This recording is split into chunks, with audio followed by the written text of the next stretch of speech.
Assalamualaikum warahmatullahi wabarakatuh. Alhamdulillah wassalatu wassalamu ala Rasulillah Sayyidina Maulana Muhammad ibn Abdillah wa ala alihi wa sahbihi wa mawalah. Alhamdulillah kita akan membahas tentang materi fikih. Di sini ada dua judul materi fikih. Yang pertama adalah a'dzarus salat, yang kedua syarat sah salat. Paslun a'dzarus salat isnani an-naumu wan nisyanu. A'dzarus salat, udur-udur dalam salat yang menyebabkan udur dalam salat ada dua. Satu, an-naumu, tidur. Dua, wan nisyanu, lupa. Maksudnya apa sih udur dalam salat?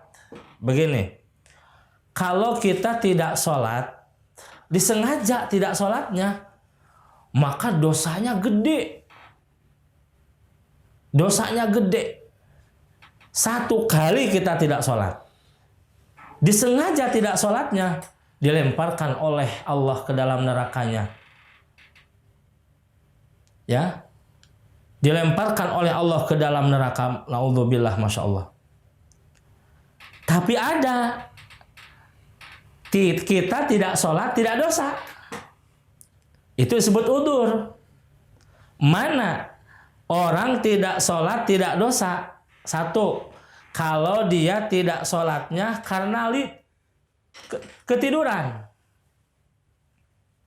Tidak sholat karena ketiduran. Contoh, tidak sholat karena ketiduran. Jam 11 siang tidur. Jam 11 siang tidur. Kemudian saking pulasnya tidur, tidak ada yang membangunkan sampai datang waktu asar. Bangun-bangun kita waktu asar. Masya Allah, tadi saya tidur jam 11. Sekarang saya bangun jam 4. Aduh ya Allah, saya tidak sholat duhur karena ketiduran. Maka tidak sholat duhur karena ketiduran tidak akan dosa. Itu disebut uzur syar'i. Atau nisyan itu lupa. Saking banyak kerjaan, job di sana di sini, ya, sampai lupa sholat. Masya Allah, jam 4. Kirain teh masih jam 2. Masya Allah, saya belum sholat. Lupa. Kirain masih jam 2 padahal udah jam 4 tidak sholat duhur. Itu pun tidak dosa. Ma'fu. Karena udur sholatnya nisyan. Masya Allah. Ada seperti itu tuh. Jadi bagaimana kalau begini? Duhur berapa menit lagi duhur? Duhur 10 menit lagi. 10 menit lagi tidur dulu Tidur dulu tidur weh. Tidur. Datang waktu tidurnya pulas, tidak sholat duhur sampai asar, itu mah dosa. Kenapa dosa? Karena waktunya sudah dekat ke waktu duhur. Atau 10 menit lagi mendingan sholat duhur dulu baru sholat, itu termasuk lalai. Apalagi pas azan duhur malah ngantuk. Sare heula we lah, tidur heula.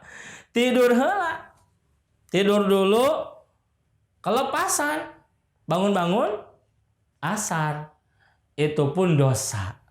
Beda dengan tadi jam 11. Itu. Masya Allah. Itu tidur. Nah, lupa sama. Kenapa? Karena ini mengacu pada hadis Rasulullah Shallallahu Alaihi Wasallam, rufi'a an ummati, diangkat hukum-hukum dari Allah ke atas umatku sebab nisyan. Nisyan itu lupa.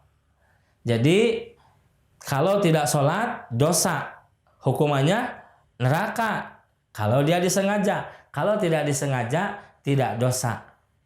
Seperti mana tidak sengaja? Tadi lupa ataupun tidur. Karena tidur bagian daripada lupa.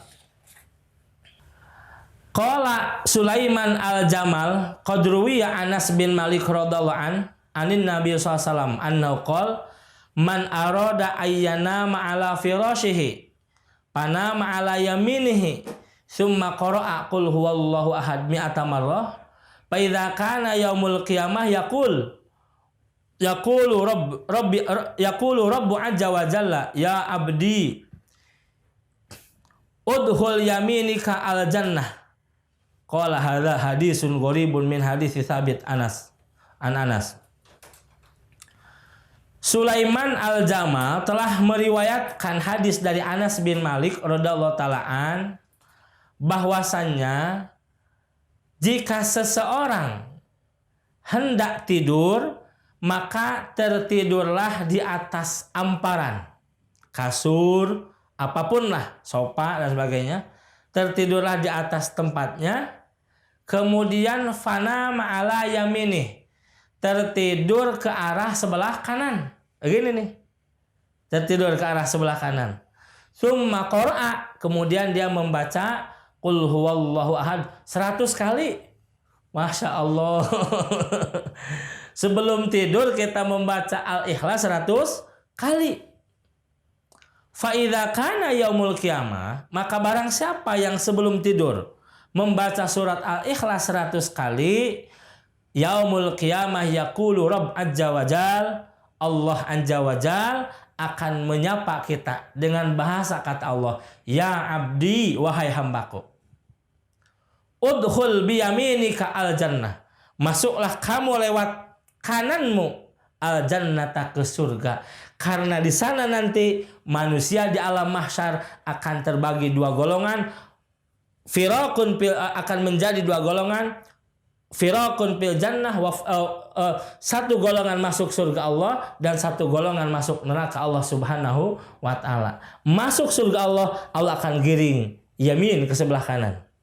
Masuk nerakanya akan Allah giring ke sebelah kiri.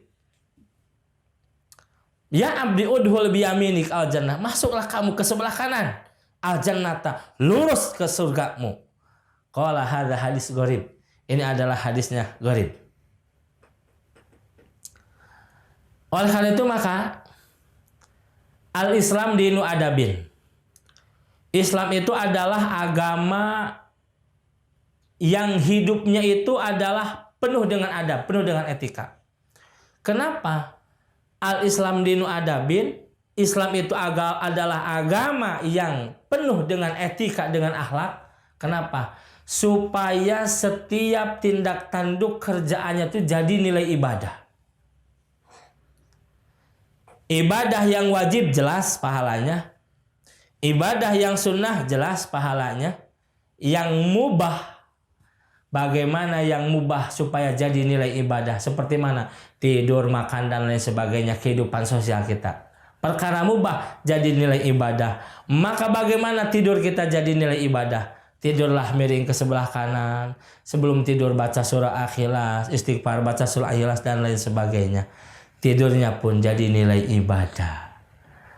Masuk ke jamban. Kalau cuma masuk ke jamban, masuk jamban, keluar jamban tanpa etika, tidak jadi nilai ibadah. Tapi kalau kita masuk jamban, kaki kanan dulu, ya, keluar jamban, masuk jamban, kaki kiri dulu, keluar jamban, kaki kanan dulu, masuk keluar jamban diiringi dengan doa, jadi nilai ibadah. Makan cuma asal makan, tidak jadi nilai ibadah. Tapi kalau makan tidak asal makan, sebelum makan cuci tangan yang bersih, kemudian makan dengan tangan kanan, kalau bisa dengan 3 jari, ya, sebelum makan baca bismillah dan baca doa, jadi nilai ibadah. Al-Islam dinu adabin, Islam itu adalah agama yang mengurus umatnya untuk supaya hidup dengan etika, dengan akhlak. Kenapa? Supaya jadi nilai ibadah. Kemudian yang berikutnya paslun. Syurutus sholati samaniyatun. Syarat sah sholat itu ada 8. Syarat sah sholat ada 8. Jadi ada rukun, ada syarat sah. Beda. Apa definisi rukun? Rukun itu adalah sesuatu perkara yang menjadikan sahnya ibadah dan perkara tersebut bagian daripada ibadah. Itu rukun. Seperti mana rukun sholat? Fatihah, ruku, sujud. Rukun sholat. Kalau kita sholat tidak baca Fatihah, tidak sah sholatnya. Kalau kita sholat tidak ruku, tidak sah sholatnya. Kalau kita sholat tidak sujud, tidak sah sholatnya. Rukun. Sesuatu perkara yang menjadikan sah ibadah dan perkara tersebut bagian daripada ibadah. Fatihah, baca Fatihah, ruku, sujud itu adalah bagian daripada ibadah dan yang menjadikan sahnya ibadah. Itu disebut rukun. Ada yang disebut dengan syarat. Apa definisi syarat? Sesuatu perkara yang menjadikan sahnya ibadah. Sesuatu perkara yang menjadikan sahnya ibadah dan perkara tersebut bukan bagian dari ibadah. Itu syarat. Satu perkara yang menjadikan sahnya ibadah dan perkara tersebut bukan bagian daripada ibadah. Seperti mana? Wudu. Sholat tidak wudu, tidak sah sholatnya. Sholat tidak wudu, tidak sah sholatnya. Sholat punya hadas, tidak sah sholatnya. Kamu kentut loh, kok sholat nggak wudu? Nggak apa-apa lah, dimaafin Allah, nggak sah sholatnya. Sholat punya hadas, tidak sah sholatnya. Sholat tidak wudu, tidak sah sholatnya. Wudu, kentut bukan bagian daripada sholat. Karena sholat tidak ada wudu. Wudu mah dilaksanakan sebelum sholat. Kentut bukan bagian, hadas bukan bagian daripada sholat. Tapi hadas itu adalah yang menjadi pembeda. Orang punya hadas tidak sah sholat. Orang tidak punya hadas sah sholatnya. Begitu. Itu adalah syarat. Nah, di sini kita akan membahas syarat sah sholat. Syarat sah sholat itu ada 8. 1. Toharatul hadatsain. Harus bersih dari 2 hadas. Mana 2 hadas? Hadas kecil dan hadas besar. Mana hadas kecil? Ma yujibu al-wudu'a. Perkara yang mewajibkan wudu, itu hadas kecil. Mafhum kita. Buang pipis, buang kotoran berak, buang angin, itu hadas kecil. Tertidur, itu hadas kecil. Sesuatu perkara yang mewajibkan wudu. Ada hadas besar. Mana hadas besar? Ma yujibu al-ghusla. Sesuatu perkara yang mewajibkan adus, mandi besar. Seperti mana? Junub, haid, nipas. Nah, itu perkara yang mewajibkan hadas besar. Yang mewajibkan adus disebut hadas besar. Nah, kalau kita akan melaksanakan sholat, maka kita harus bersih daripada hadas kecil, berarti punya wudhu. Harus bersih dari hadas besar, berarti harus sudah mandi besar dulu. Kemudian yang berikutnya, wattoharoh anin najasah. Sholat itu harus bersih daripada najis. Pisaob wal badan wal makan. Bersih dari najis itu dari mana? Bersih dari najis pakaian kita. Apa yang kita pakai itu harus suci. Saya pakai pecinya harus suci dari najis. Saya pakai baju saya harus suci dari najis. Saya pakai kaos dalam saya harus suci dari najis. Saya pakai celana panjang saya harus suci dari najis. Saya pakai celana dalam saya harus suci dari najis. Atau saya pakai sarung saya harus suci dari najis.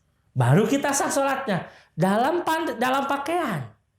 Pakaian harus suci dari najis. Kemudian, wal badan. Badan kita tidak boleh ada najisnya. Mana badan ada najis? Nah, punten, badan ada najisnya. Ya, biasanya kalau saya pulang kampung, itu rindu oleh ibu apa? Diala kutu. Kutu. Cewek atau laki-laki rindu tidur di di pangkuan ibu sambil diusap-usap kepalanya gitu. Rindu. Umpama ibu kita ngambil kutu yang ada di kepala kita. Bukan diambil, ditines di sana, jetrok umpama. Ya, itu kan ada darahnya. Najis tuh kepala kita.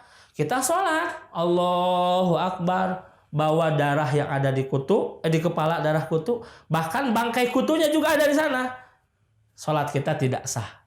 Karena bawa bangkai kutu najis, bawa darah yang ditimbulkan dari kutu pun najis. Atau kita sedang salat, ada nyamuk. Bismillahirrahmanirrahim. Wah, dipukul nyamuk di tangan kita. Ada darahnya gede. Batal sholatnya. Kenapa? Karena najis yang ada najis darah dari nyamuk.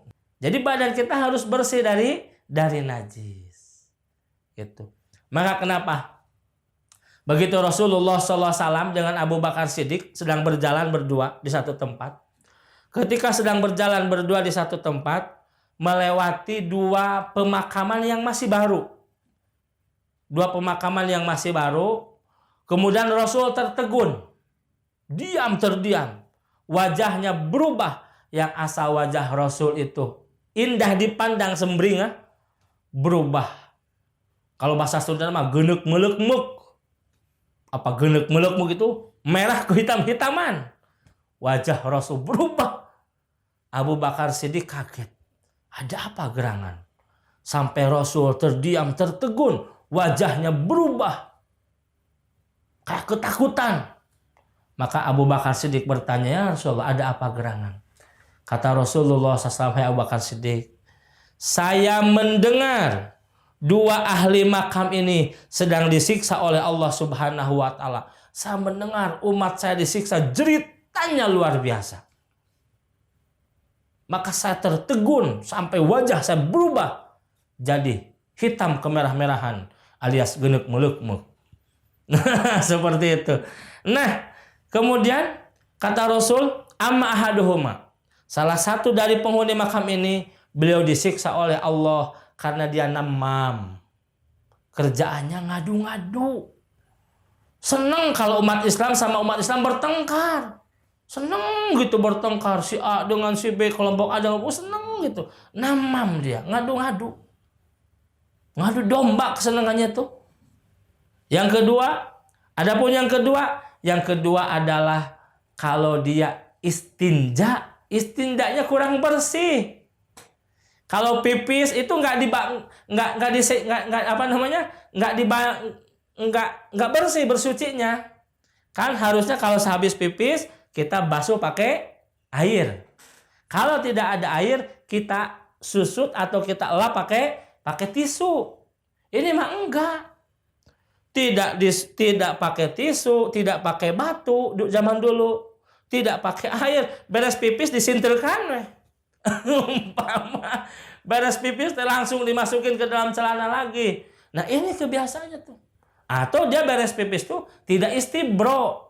Harusnya setelah pipis itu istibro. Apa itu istibro? Istibro itu ada dua cara. Satu dengan deheman. Kedua dipijit dari tarang bagas sampai kemaluannya dipijit untuk memastikan bahwa tidak ada lagi sisa-sisa air seninya. Istibro. Kalau sudah dehem, kemudian sudah dipijit dari bagian tarang baga sampai kemaluannya, yaitu sudah istibro. Ya. Nah, itu tidak dikerjakan. Maka ini disiksa oleh Allah karena tidak bersih dalam bersucinya. Masya Allah, ya Allah, ya Rahman, ya Rahim. Maka Rasulullah SAW meminta kepada Abu Bakar Siddiq, hai Abu Bakar Siddiq, ambil itu pelepah korma. Pelepah korma dibelah dua oleh Abu Bakar Siddiq, yang satu disimpan di makam yang satu disimpan di makam yang satu. Kata Rasul, mudah-mudahan dengan pelepah korma ini Allah angkat siksaannya. Masya Allah, ya Rahman, ya Rahim. Jelas berarti ya, toharoh anin najas. Najis yang ada di baju, di badan. Wal makan, tempat, hati-hati. Sajadah yang kita sholati itu harus bersih. Jangan sajadahnya sajadah yang najis. Bagaimana sajadah najis? Mohon maaf, di sajadah ada kotoran cicak, di sajadah ada bangkai nyamuk, atau ada bangkai kecoa dan sebagainya. Itu pun sajadahnya tidak suci. Ya, makan. Kemudian yang berikutnya adalah satrul aurat. Salat itu harus menutup aurat. Ketika sholat harus menutup aurat, maka hati-hati dalam sholat menutup aurat. Dari sebelah mana? Dari sebelah kiri, samping kiri, kanan, depan belakang kita tertutup aurat. Maka kalau kita sholat pakai celana, jangan pakai celana yang bolong-bolong. Kalau sholat pakai baju, jangan pakai baju yang bolong-bolong. Kalau bajunya bolong mana? Ma baina surah wa rukbah. Yang dianggap aurat bagi laki-laki adalah dari pusar sampai lutut. dari pusat sampai lutut. Jadi kalau kita sholat pakai celana, di pas paha kita ada bolong, kelihatan kulitnya, bolong bekas rokok umpama ya, bolong. Itu tidak sah sholatnya. Karena kelihatan aurat di sini. Karena paha adalah ma baina surah wa rukbah. Atau punten mohon maaf. Yang saya sering lihat, biasanya sholat pakai celana jin, umpama kayak celana jin. Dia bajunya pakai kaos. Kalau ruku, baju ketarik ke atas, celana ketarik ke bawah. Sehingga itunya kelihatan. Itu pun tidak sah sholatnya. Kenapa? Karena bagian auratnya kelihatan. Harus tertutup aurat. Ya, dari samping kiri kanan depan belakang tertutup aurat. Kalau ibu-ibu mah jami seluruhnya aurat. Maka kalau sholat ibu-ibu tidak boleh kelihatan rambut. Pakai mukena yang carang sehingga rambutnya itu nojos keluar. Ya, karena carang gitu, keluar. Itu tidak sah, hati-hati sholatnya. Carang itu apa? Carang, transparan. Ya, bahasa Inggrisnya transparan. Carang itu. Ya, carang nggak boleh tuh. Yang carang, ya, kalau ibu-ibu. Semuanya kecuali wajah dan telapak tangan bukan aurat dalam sholat. Wajah dan telapak tangan bukan aurat dalam sholat untuk kaum hawa. Kalau untuk laki-laki mah sholat itu boleh. Contoh, tidak ada baju tapi ada celana. Udah celana simpan di atas pusar sampai dada kayak jojon. Kemudian ke bawahnya itu di bawah lutut. Sholat nggak pakai baju gitu. Sah tidak sholatnya? Sah, cuman tidak beradab. Satrul aurat.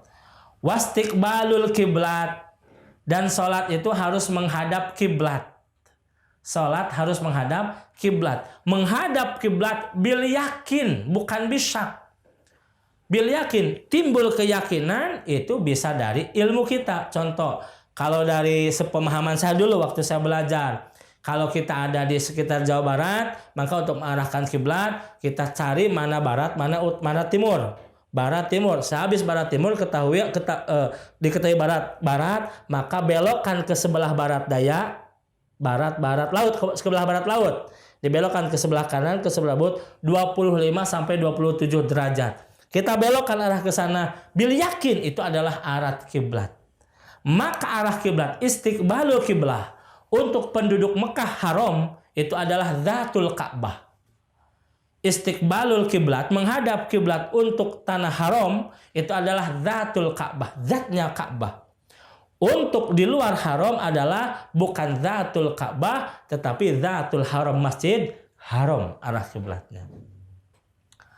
Kemudian setelah itu waduhulul wakti. Harus sholat itu syarat sholat masuk waktu.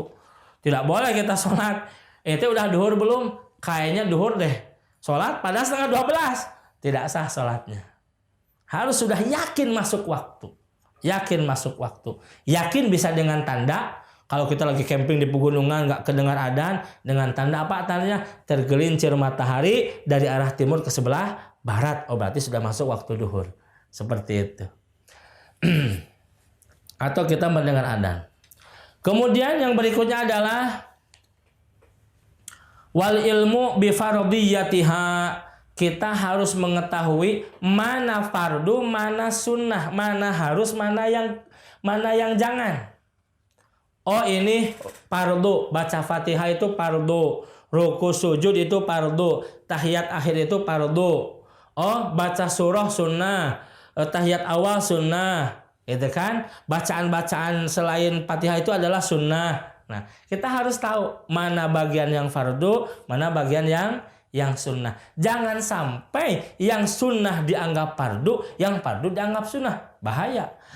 Leheng, mendingan. Kalau sunnah dianggap fardu, mendingan. Yang fatal adalah fardu dianggap sunnah. Nah, ini tidak boleh.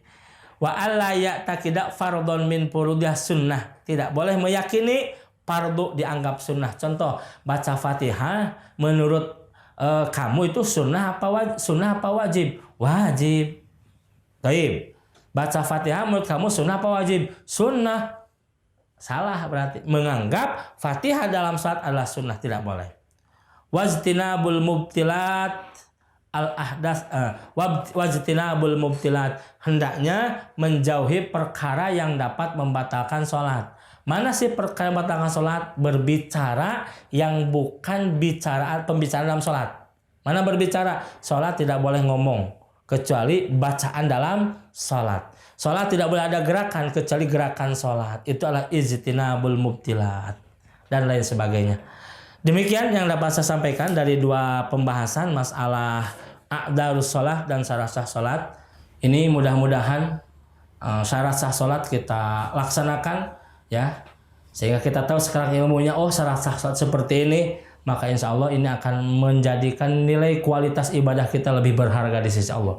Dulu kita tidak tahu, sekarang tahu nilai kualitas ibadah di sisi sholat kita di sisi Allah lebih berkualitas. Kenapa? Karena ibadah dengan ilmunya. Ibadah dengan ilmunya itu adalah kualitasnya luar biasa. Ibadah tanpa ilmu kurang kualitasnya di sisi Allah SWT. Oleh karena itu maka mudah-mudahan kajian ini bermanfaat untuk kita, khususnya untuk para pencinta sinyal Islam Indonesia. Jangan bosan, tonton terus sinyal Islam Indonesia ya, di YouTube, di Instagram, di mana kita semarakan, kita dakwahkan, insya Allah dengan menyemarakan, dengan mendakwahkan, Allah berikan keberkahan kepada kita. Amin ya Allah ya Rabbal alamin. Billahi bisabil haq. Assalamualaikum warahmatullahi wabarakatuh.